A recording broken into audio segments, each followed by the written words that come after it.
Eu vou pegar aqui minha anotação, ou melhor dizendo, o folder que nós fizemos sobre a questão da vida de José, e foram 5 pregações. Obviamente que hoje vou fazer uma introdução rápida sobre as 4 anteriores, para que nós possamos colocar todos no mesmo nível de entendimento e que possamos efetivamente fechar essa série de pregação, porque de fato é extremamente rica. Hoje pela manhã nós estávamos pregando essa mesma série, e um membro chegou para mim e falou: pastor, não dá para você pregar mais 5 vezes a mesma série? Eu falei: meu irmão, tem uma outra sendo preparada, porque a palavra de Deus é rica, mas de fato falar sobre José nos acrescenta muito para as nossas vidas nos dias de hoje. Primeira pregação que aconteceu há 5 domingos atrás, nós falamos, ou melhor, antes disso, a ideia foi pegar 5 momentos da vida de José. E por que isso é relevante para as nossas vidas? Porque José, ele tem uma particularidade muito peculiar na Bíblia. Eu consigo acompanhar a vida de José praticamente toda. Nós vemos José aparecendo com 17 anos, depois nós vamos ver a morte de José. Nós conseguimos atravessar toda uma jornada de vida dele, até o final da vida dele. E nós vemos uma fidelidade que transcende o momento. Eu vou repetir essa frase: uma fidelidade que transcende o momento. O Evangelho, ele não é uma corrida de curto prazo, não é uma corrida de 100 metros, é uma maratona. Por isso que nós começamos com o texto de Samuel. Deus sonda e conhece o nosso coração.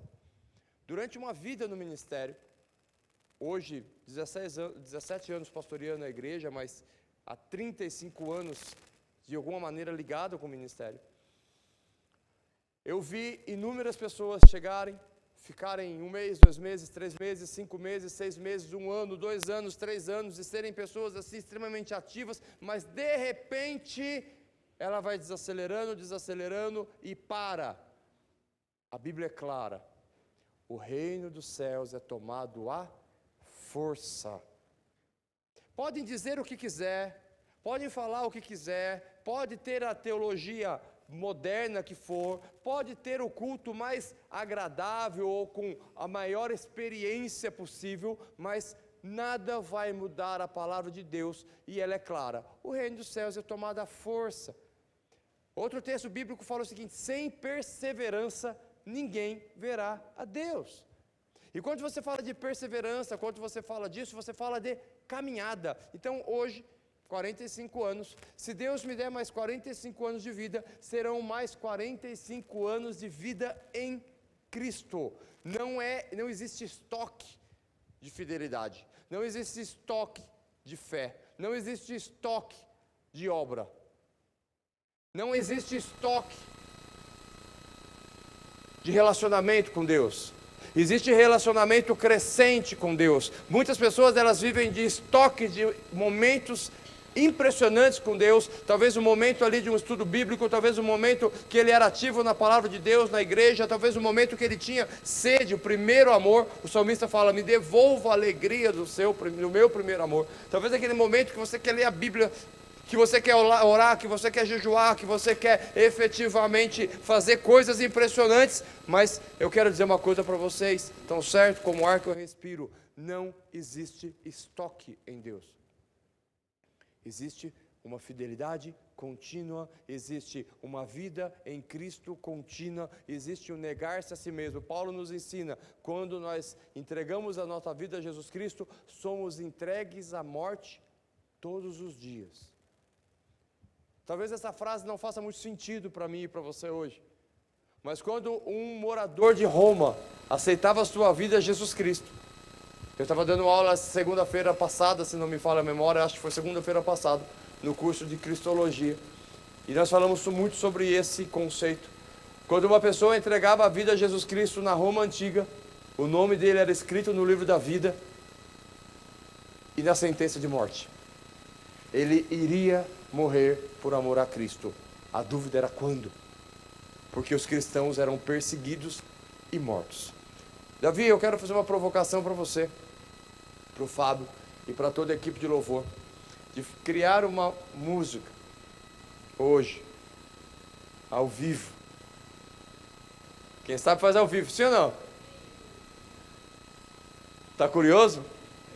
A ideia é essa. Nós cantamos aqui 2 músicas. E a primeira música eu gosto demais. A Bíblia fala o seguinte: o Coliseu não parou a igreja. A perseguição não parou a igreja. Os leões não pararam a igreja. E hoje nós vemos o frio parar a igreja.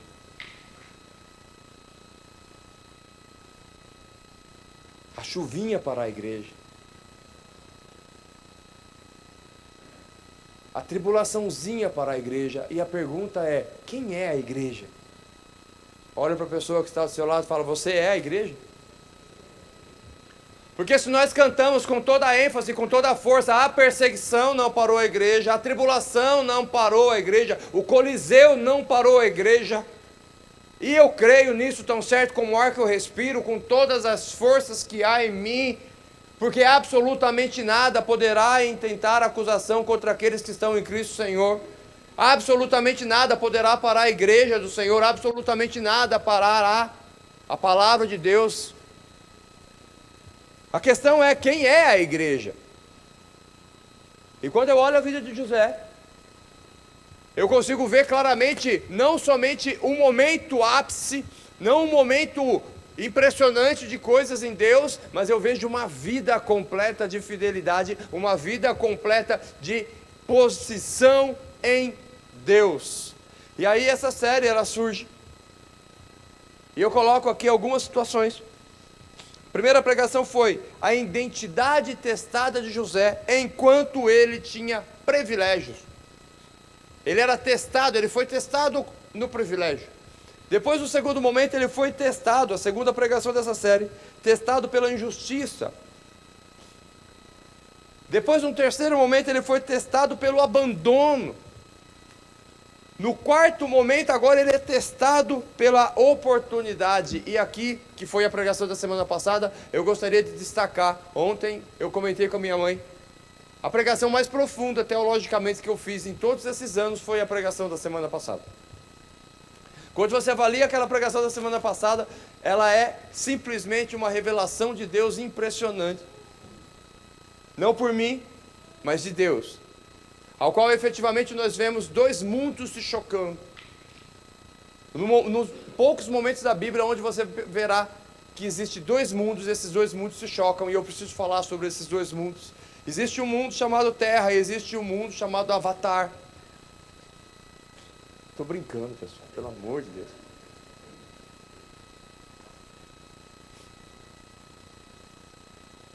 Fiquei sabendo recentemente que eu falei para a Heloísa, eu falei assim: filha, já tem Avatar 2? Ela falou: não, pai, é o 3. Eu falei: como assim?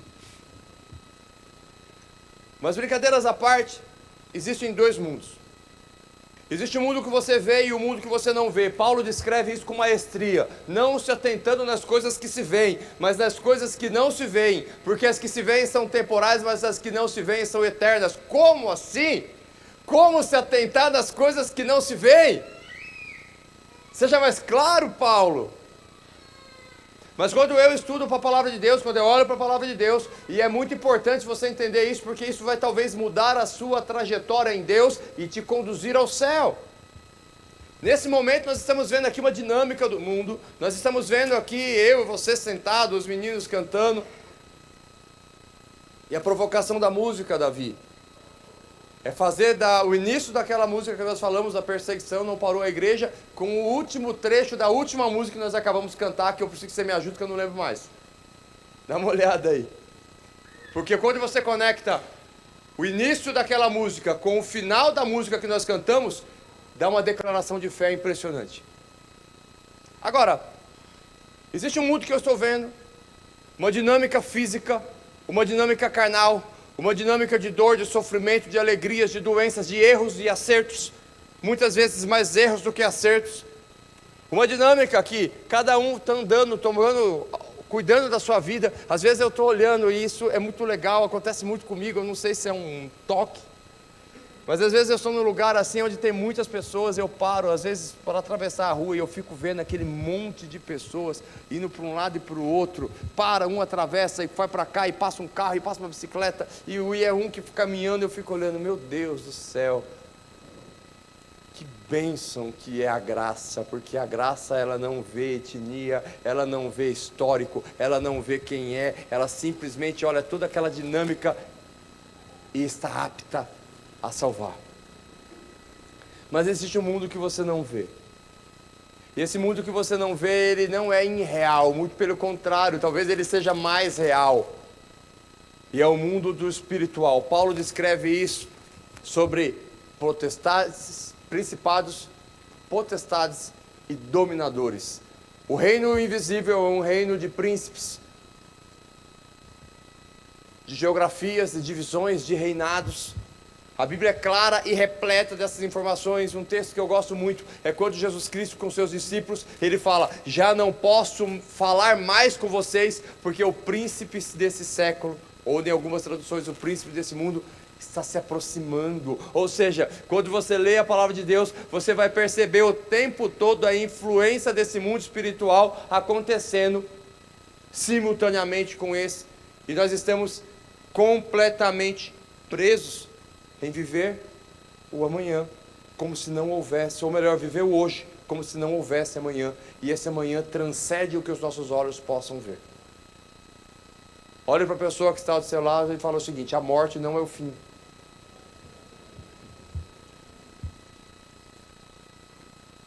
No episódio 1, no episódio 2, no episódio 3 dessa série, a vida de José foi ladeira abaixo. O camarada, ele sai do conforto da sua casa, ele é vendido, você pode ver depois disso nessas pregações, ele é vendido como escravo.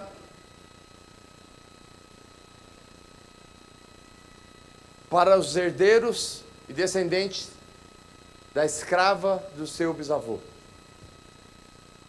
Ele agora chega e é acusado injustamente no Egito, depois ele é jogado num buraco, a Bíblia chama de cova. Meus irmãos, cova é cova.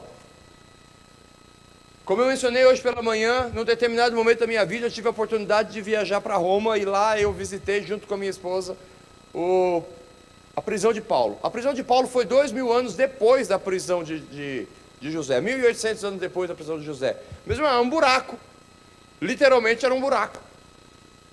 E José deveria estar numa situação até pior. E quando ele estava nessa situação pior, num determinado momento, num determinado dia, a porta se abre. Isso cerca de 13 anos depois que ele foi arrancado da casa do seu pai. A porta se abre, e eu fico imaginando, quando a porta se abre, entra aquele feixe de luz natural, e José olha, e talvez aqueles presos que estavam ali falam assim: quem chegou? Porque ninguém saía dali. Ou saía morto, ou saía para ser morto. E quando abriu aquela porta, que entra aquele feixe de luz, talvez se suja, corre aquele sussurro dentro daquela cova. Quem vai chegar? Quem chegou aí? E alguém lá de cima fala assim: sobe o hebreu. E naquele momento talvez José pensou assim: vão me matar. Mas era uma porta que Deus estava abrindo para ele. E quando essa porta foi aberta e ele entrou, e ele esteve de frente com o faraó, e quando ele esteve de frente com o faraó, ele fala o seguinte: eu não vou interpretar, mas Deus irá dar a saber ao faraó a interpretação do sonho. Deus abriu a porta e José deixou o crédito com Deus. Por isso nós lemos o texto de Samuel: Deus conhece o nosso coração. Você pode enganar alguém, mas Deus não. E para que nós possamos entrar então agora na vida de José, como eu mencionei, lição 1, identidade testada pelo privilégio. Pregação 2, identidade testada pela injustiça. Pregação 3, identidade testada pelo abandono. 4, identidade testada pela oportunidade. E agora nós temos a mais difícil: a identidade testada pelo perdão. Convido você então a abrir a vossa Bíblia comigo em Gênesis.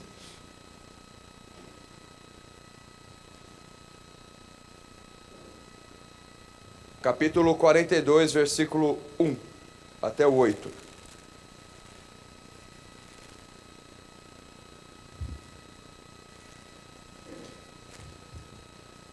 Gênesis 42, 1 ao 8. Vendo então Jacó que havia mantimento no Egito, disse Jacó a seus filhos: por que estáis olhando um para os outros? Disse mais: eis que tenho ouvido que há mantimento no Egito. Descei até lá e comprai-nos trigo para que vivamos e não morramos. Então desceram os 10 irmãos de José para comprarem trigo no Egito.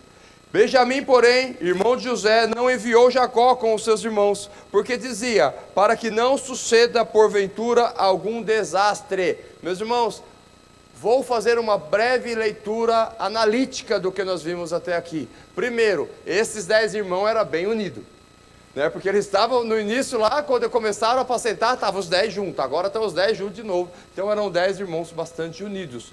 Agora, porventura talvez, entretanto, quem sabe, Jacó deveria talvez, não está na Bíblia, é uma suposição minha, ter alguma sombrinha de dúvida do que aconteceu com José, porque ele não deixou o Benjamim junto com os 10.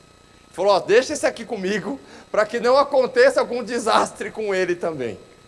Ou seja, existia já, talvez, alguns laços familiares quebrados. 5.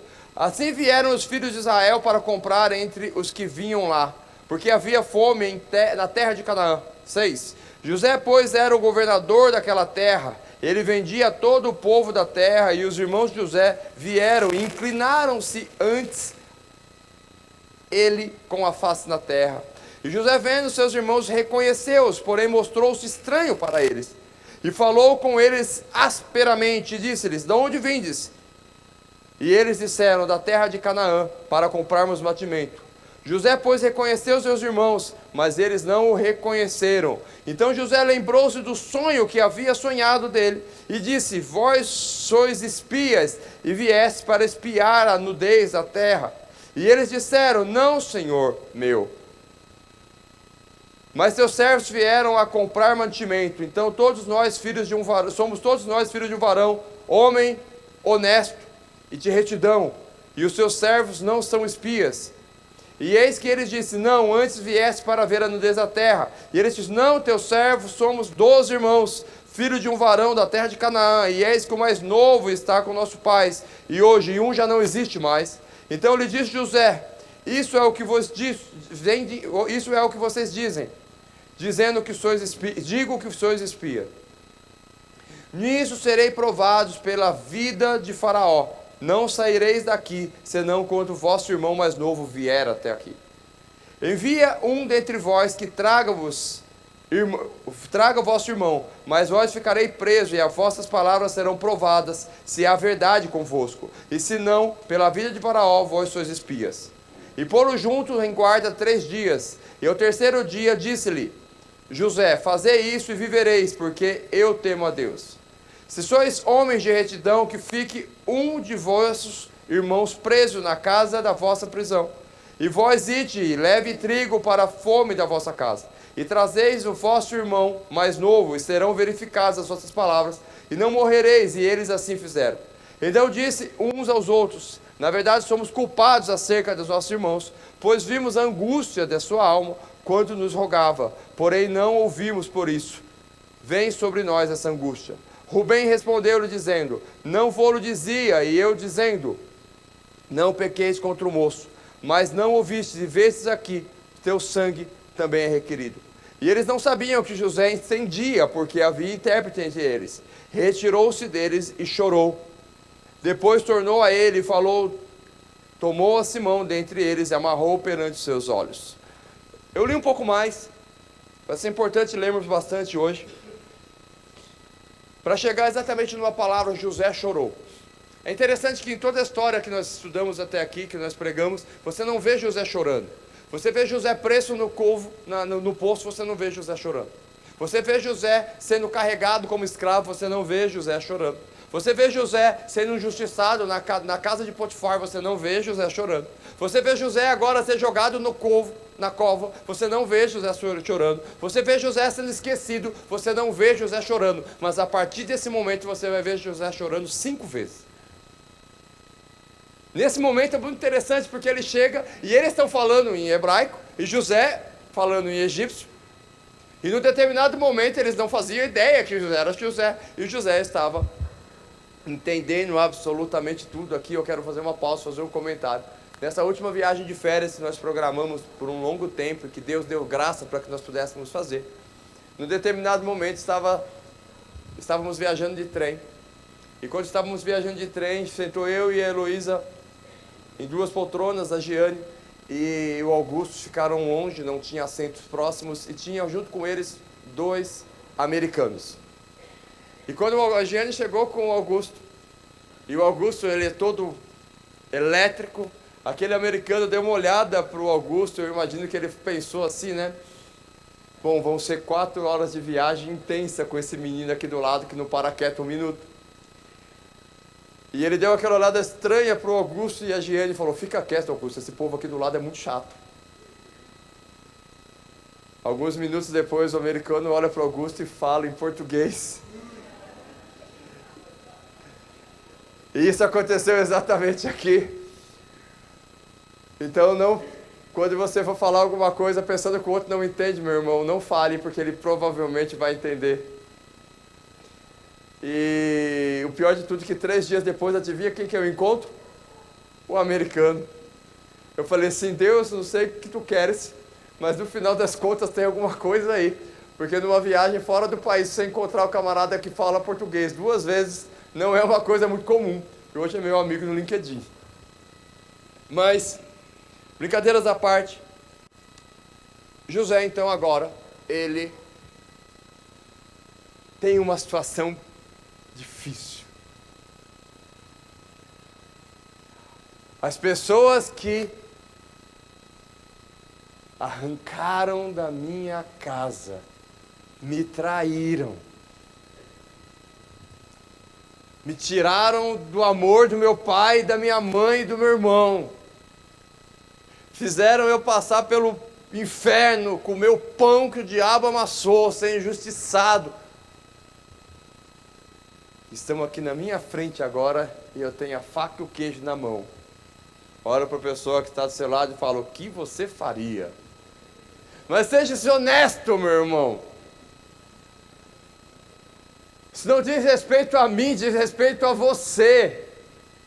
Aquele esposo que te traiu, que te batia, que te abandonou, voltou agora para pedir ajuda. Aquela pessoa que te passou para trás os negócios, te roubou tudo, que te deu um calote, roubou a sua empresa, agora está na sua frente.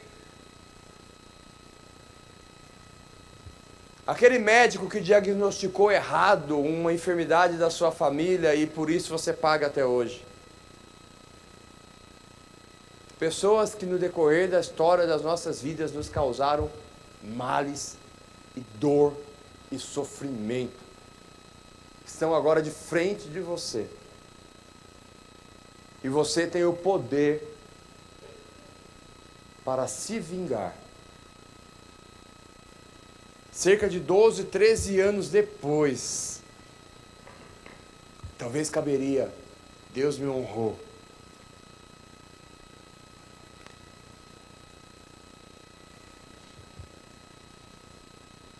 Porque eu fui fiel, Deus me honrou. Não.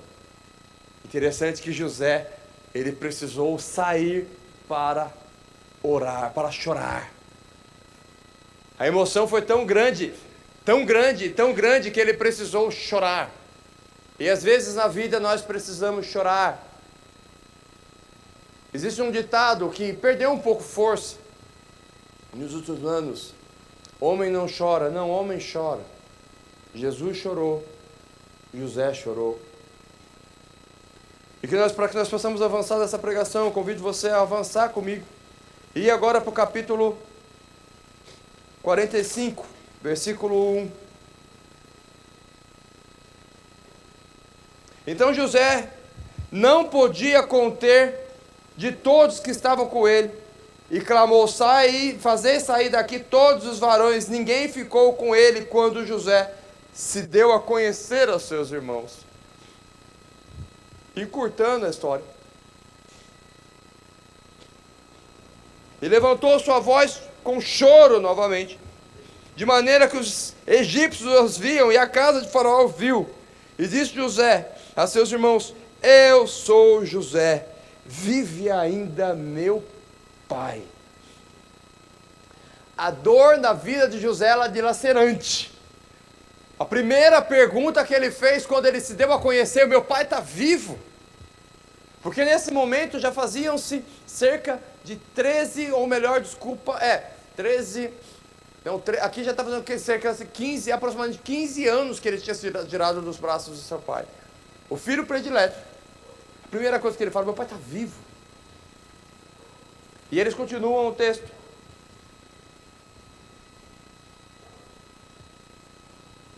E os seus irmãos não lhe puderam responder, porque estavam pasmos diante da sua face.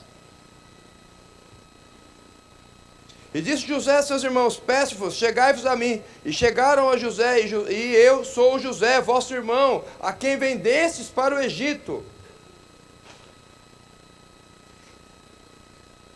Agora, pois, não vos entristeçais, nem vos pese os vossos olhos, porque haver vendido, me vendeu para cá, porque para a conservação da vida, Deus me enviou diante de vocês. Oh Deus. Agora, não se entristeçais, nem vos pese os vossos olhos, por haver me vendido para cá, porque para a conservação da vida, Deus me enviou diante de vocês. Meus irmãos, pelo amor de Deus, isso aqui é o maior exemplo de fidelidade que eu já vi na vida. Ele chega agora para os seus irmãos e fala assim, não fiquem tristes, não fiquem chateados, porque na verdade vocês foram usados por Deus. Vocês foram usados por Deus para me enviar para cá, para que nós pudéssemos preservar a vida. E aqui tem algo impressionante, muito impressionante. Preservação da vida. A fala que José colocou, que Moisés registrou, para conservação da vida. Que vida! Convido você a descer comigo do capítulo 44, num dos momentos muito importantes para essa noite. No capítulo 44, versículo 16, vamos ler um pouquinho. Vocês vão perceber a relevância disso. Então disse Judá, que diremos ao meu senhor, que faremos? Eu vou voltar no começo. A astúcia de José, vamos no versículo 1, vamos ler um pouquinho mais. Versículo 1 do capítulo 44, João. E deu ordem ao que estava sobre a sua casa, dizendo, enchei os mantimentos, os sacos desses varões, quando puderem levar, e põe o dinheiro de cada varão na boca do seu saco. E o meu copo, o copo de prata, porás na boca do saco do mais novo, com o dinheiro do seu trigo. E fez conforme a palavra de José que tinha dito. Vinda a luz da manhã, despediram-se esses varões, ele com os seus jumentos. Saíram eles da cidade, não se havia ainda distanciado. Disse José aos que estavam sobre a sua casa, levanta-te, persegue aqueles varões, alcançando-os lhe dirás, por que pagaste o mal por bem? E este não é o copo, porque bebeu meu senhor, e em que ele bem adivinha, fizestes mal no que fizestes. E lançou a eles e falou as mesmas palavras. E eles disseram, por que diz meu senhor tais palavras? Longe estejam teus servos de fazerem semelhantes coisas. E eis que o dinheiro que temos achado na boca do nosso saco, te tornamos a trazer desde a terra de Canaã, como pois furtaríamos da casa do teu senhor prata ou ouro? Aquele dos teus servos, com quem for achado, morra, e ainda nós seremos escravos do meu senhor. E ele disse, ora, seja também assim conforme as vossas palavras, aquele com quem se achar será meu escravo, porém vós sereis desculpados. E eles apressavam-se a cada um, pôs em terra os seus sacos, e cada um abriu o seu saco. E buscou, começando no maior e acabando no mais novo, e achou o copo no saco de Benjamim. Então rasgaram as suas vestes, e carregou cada um o seu jumento, e tornaram à cidade.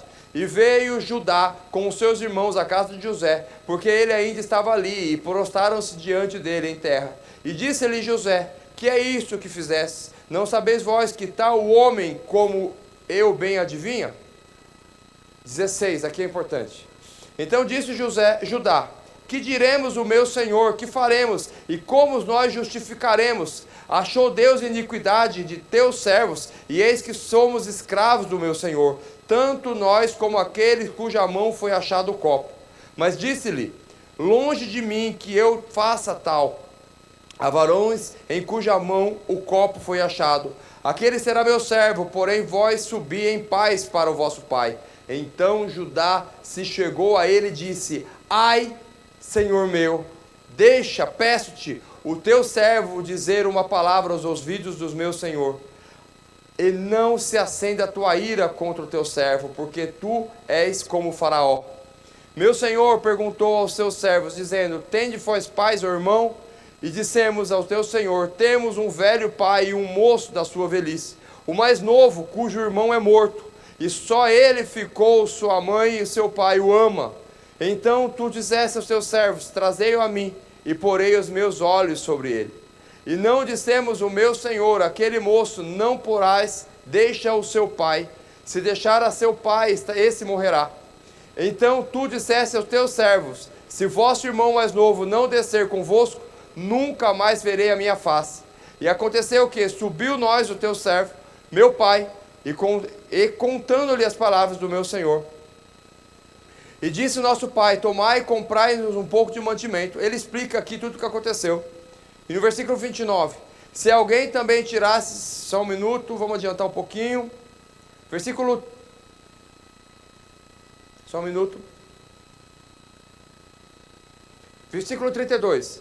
Porque o teu servo, Judá, se deu por fiador deste moço, para que o meu pai, dizendo: se não tu tomar, eu serei culpado a meu pai todos os dias. Agora, pois, fique teu servo, Judá, em seu lugar, no lugar desse moço por escravo, de meu senhor, e que suba o moço com os meus irmãos.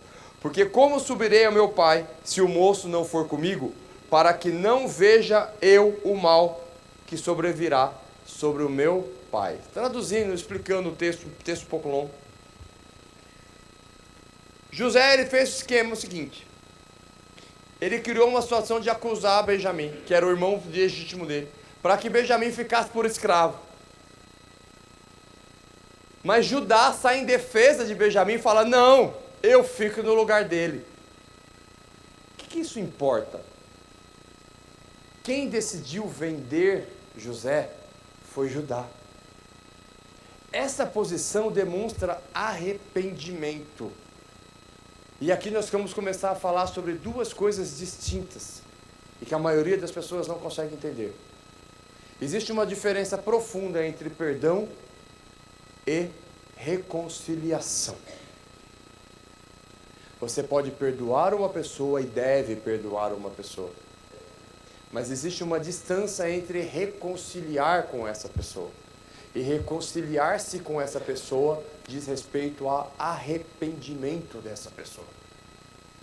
Eu vou repetir porque isso é profundo e impacta muito as nossas vidas e aprendemos com José.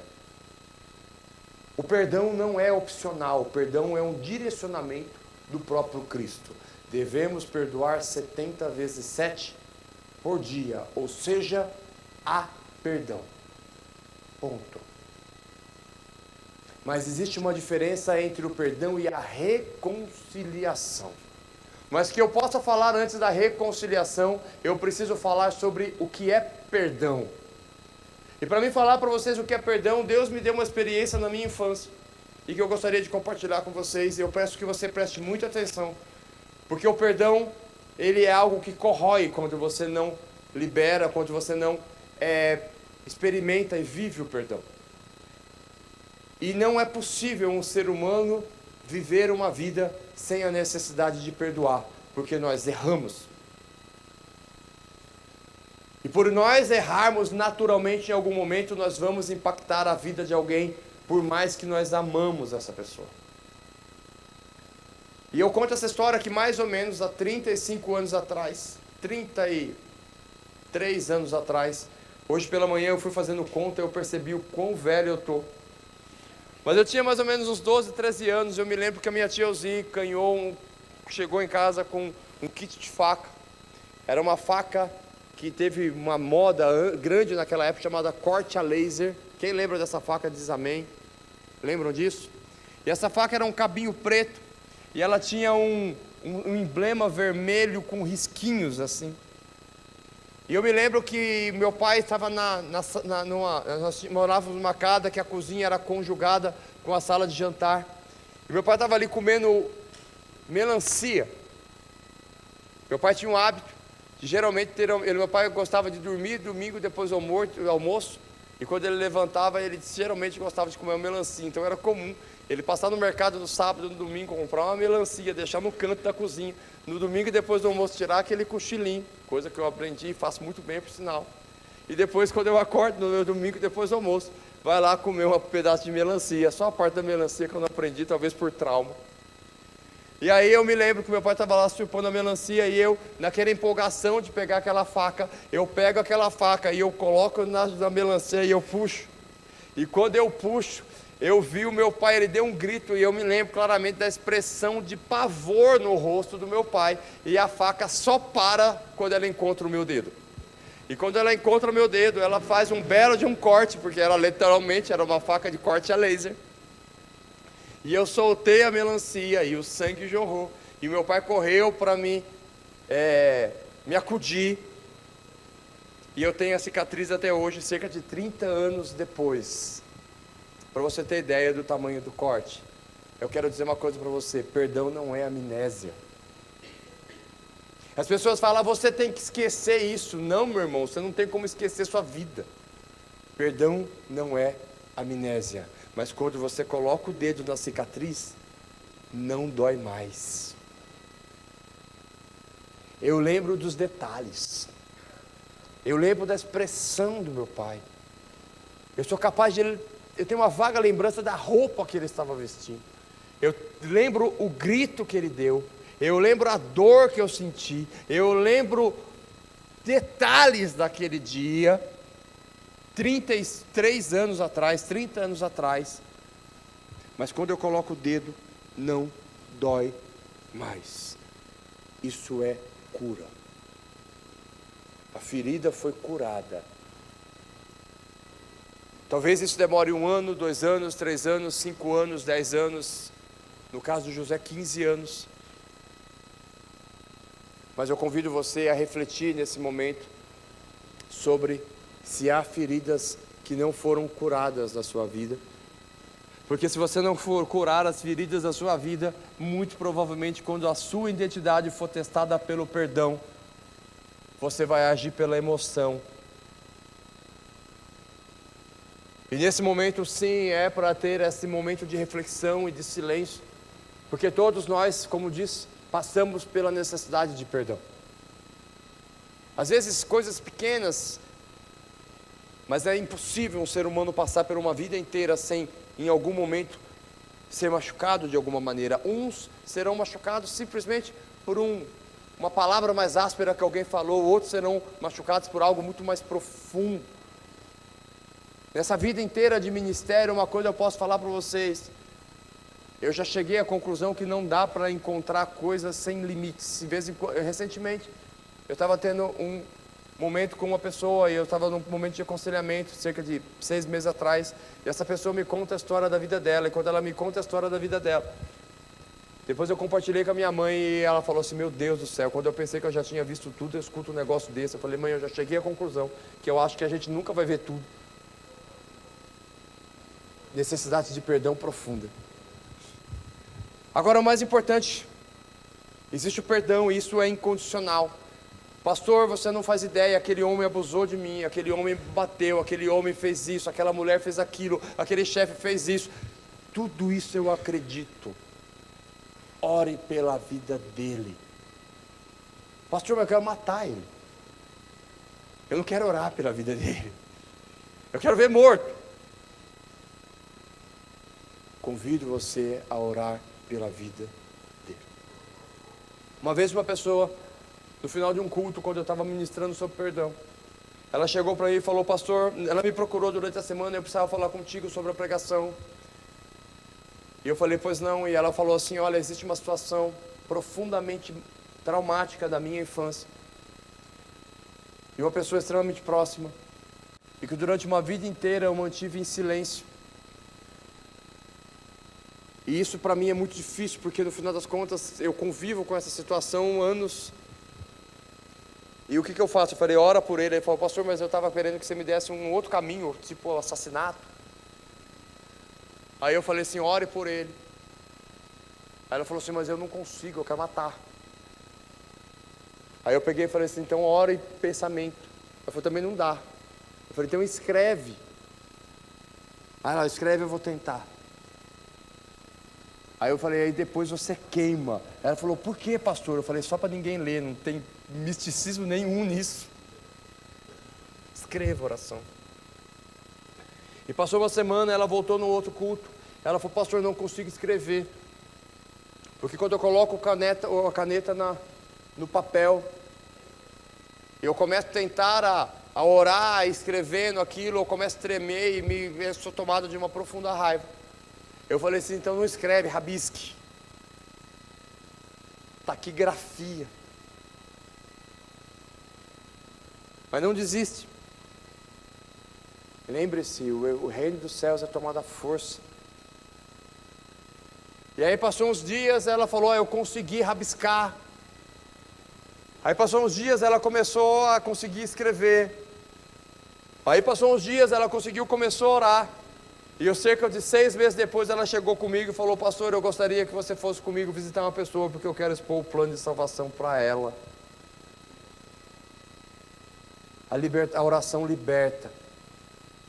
A oração move no mundo espiritual, que nós não vemos, mas que Paulo fala que nós devemos nos atentar.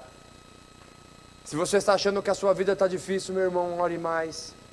Se você está achando que você está passando por tribulações, ore mais. Se você está achando que você não consegue, você não vai suportar, eu quero dizer para você, eu imagino, e com plena consciência, em alguns momentos eu acho que José também achou que não ia suportar, mas tão certo como o ar que eu respiro, os coletes salva-vida dele foi Deus, e você vai estar conectado com Deus, quando e somente quando você aprender a orar. Porque para que você possa estar ligado a Deus, é necessário que você tenha intimidade com Deus, e intimidade vem de relacionamento, e o relacionamento com o mundo espiritual é fruto de oração, é fruto de jejum, é fruto de louvor, é fruto de pensar nas coisas lá do alto, como a palavra de Deus nos ensina. O Coliseu não parou a igreja. A tribulação não parou a igreja, o leão não parou a igreja, mas a pergunta não é se a igreja pode ser parada, é se eu sou igreja. Porque tão certo como o ar que eu respiro, tão certo como eu os vejo e vocês me veem, tão certo como nós estamos aqui, absolutamente nada poderá parar a igreja do Senhor. A pergunta não é se a igreja pode ser parada, a igreja é eu sou igreja. Ou eu me tornei um fariseu no decorrer do tempo. E um dos princípios básicos é o perdão, é você efetivamente liberar perdão, e se você não conseguir, clame a Deus, porque Ele fará infinitamente mais do que pedimos ou pensamos. Mas agora tem algo importante, que é o reconciliamento. José então agora ele vê Judá, aquele que propôs o vender para a caravana dos ismaelitas, se colocando numa posição, deixa ele ir, eu fico no lugar, porque o meu pai já perdeu um, e não aguentará perder o outro.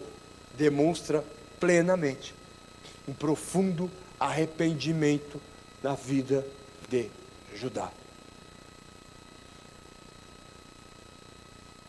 Eu causei um grande mal ao meu pai, eu não posso repetir, que eu morra no lugar de Benjamim, que eu seja escravo no lugar de Benjamim. Ele se sacrificou por Benjamim. Voltamos no capítulo 45.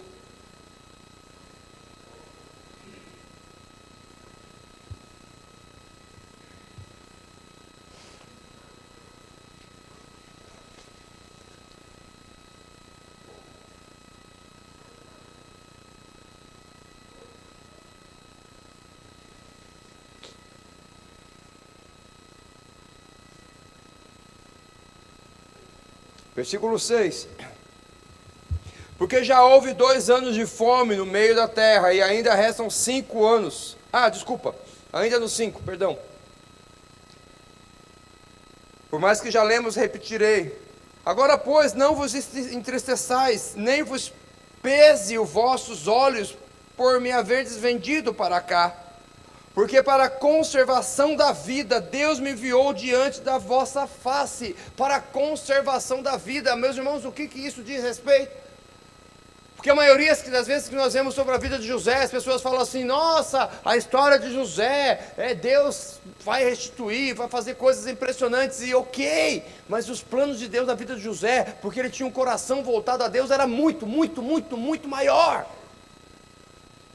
Porque através da vida de José, o povo hebreu foi conservado. E através do povo hebreu ser conservado, a vida do povo hebreu ser conservado, e através do arrependimento de Judá,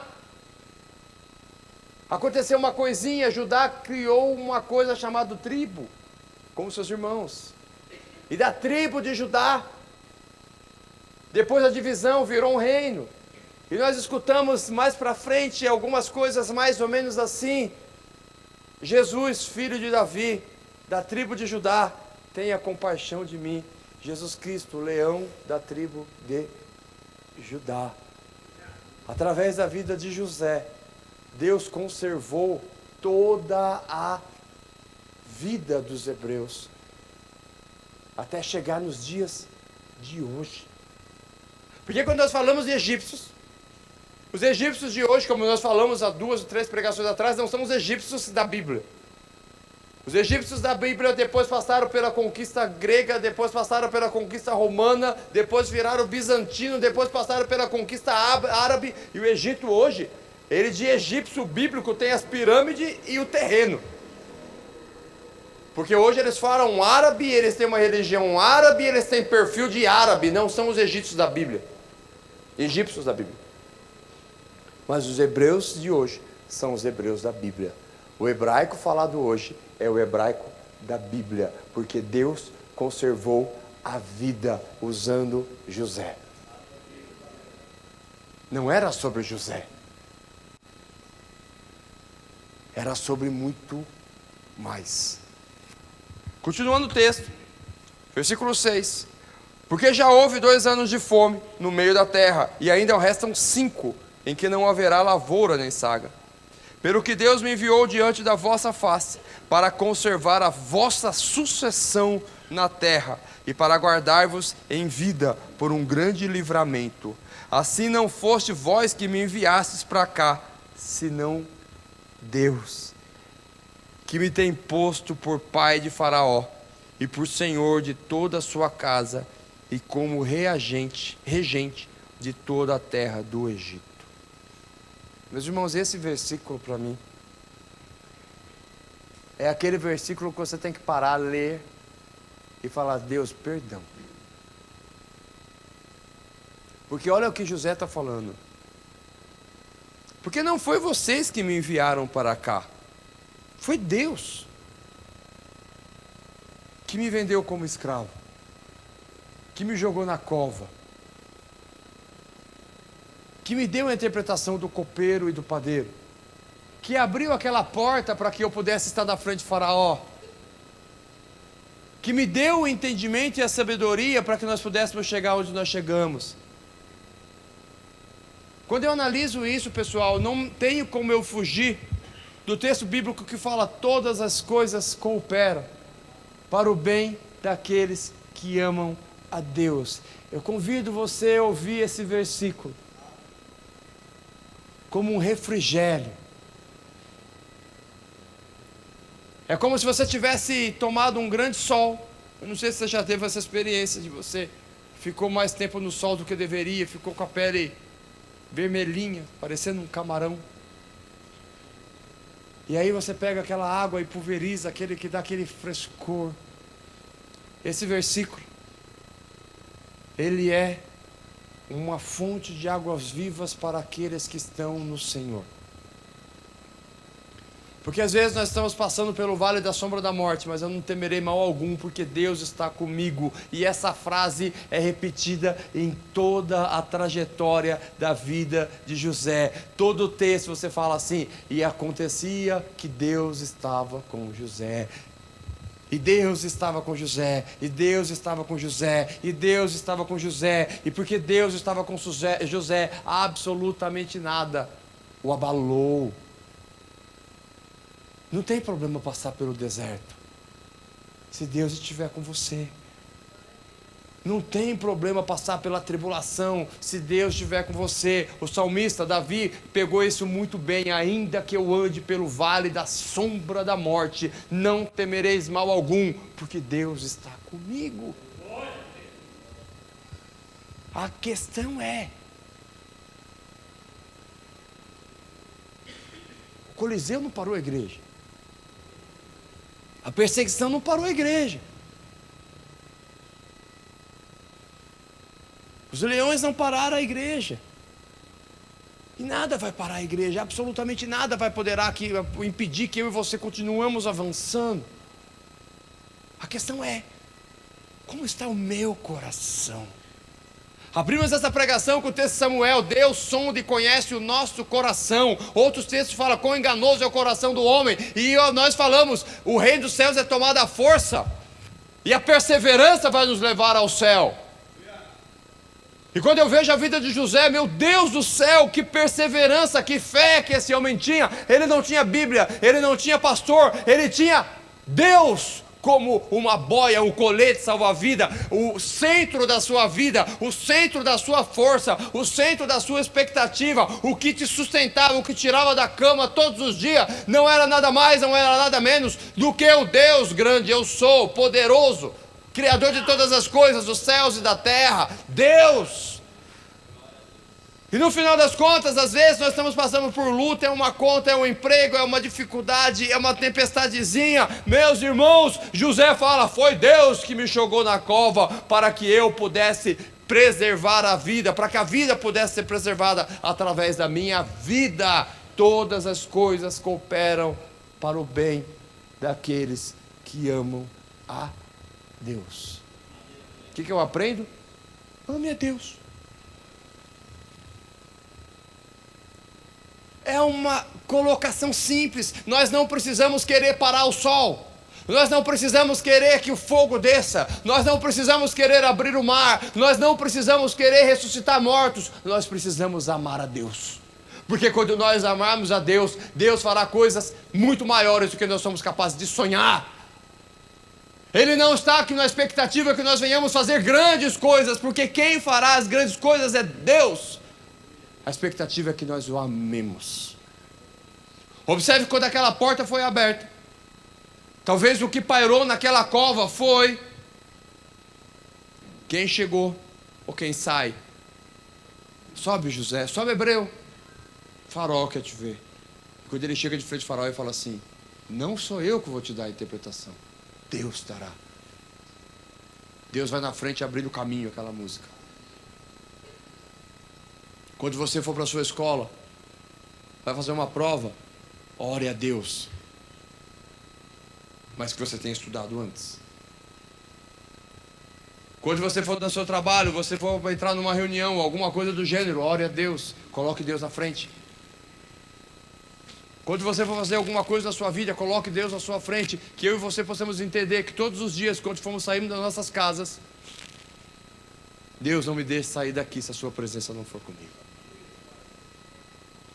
Caminhando para o término dessa mensagem,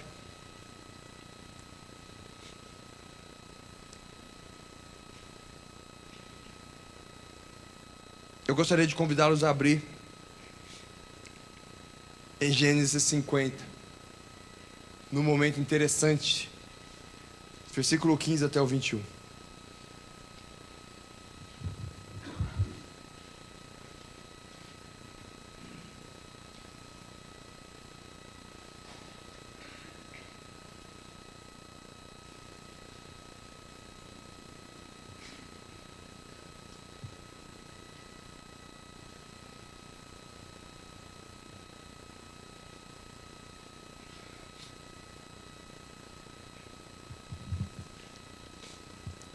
Vendo então os irmãos de José que seu pai já estava morto, disseram: porventura nos aborrecerá José e nos pagará certamente todo o mal que lhe fizemos?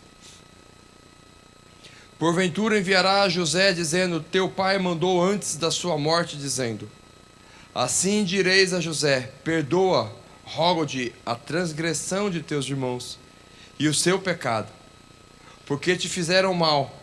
Agora, pois, rogamos-te que perdoe a transgressão dos servos do Deus de teu pai. E José chorou quando eles falavam. Depois vieram também seus irmãos e prostraram-se diante dele e disseram: eis aqui por teus servos. E José lhe disse: não temas. Por quê? Porventura estou eu no lugar de Deus?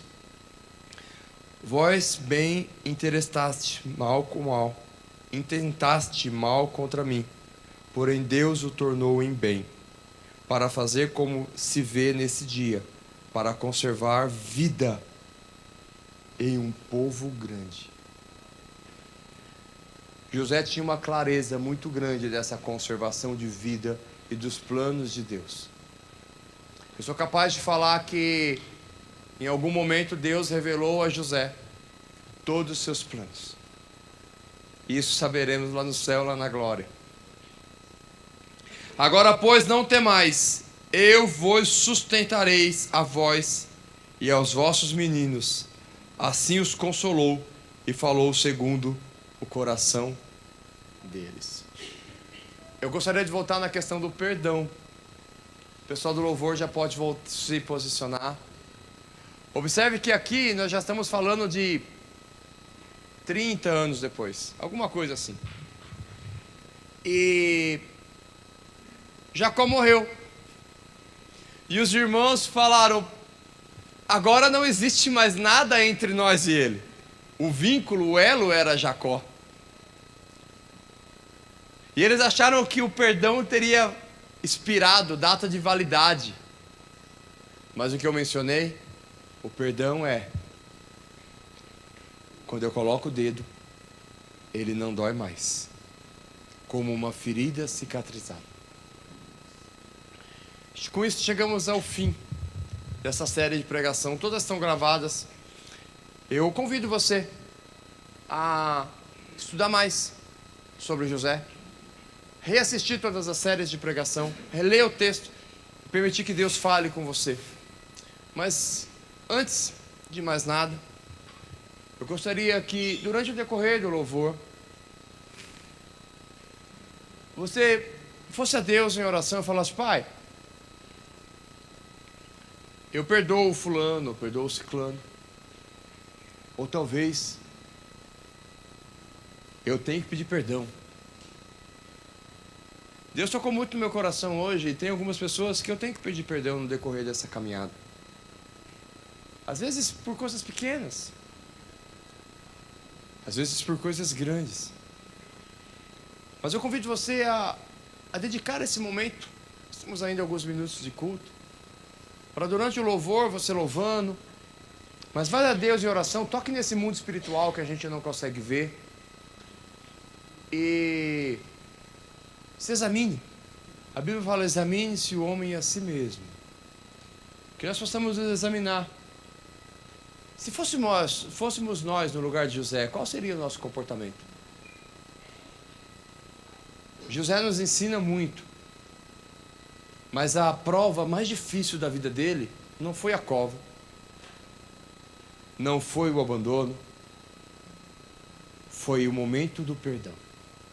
O momento que você vai ver José chorando 5 vezes.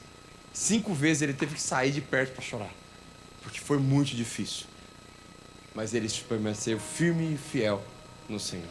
Amém? Fique de pé. Vamos louvar a Deus. Que Deus te abençoe. Em nome de Jesus Cristo.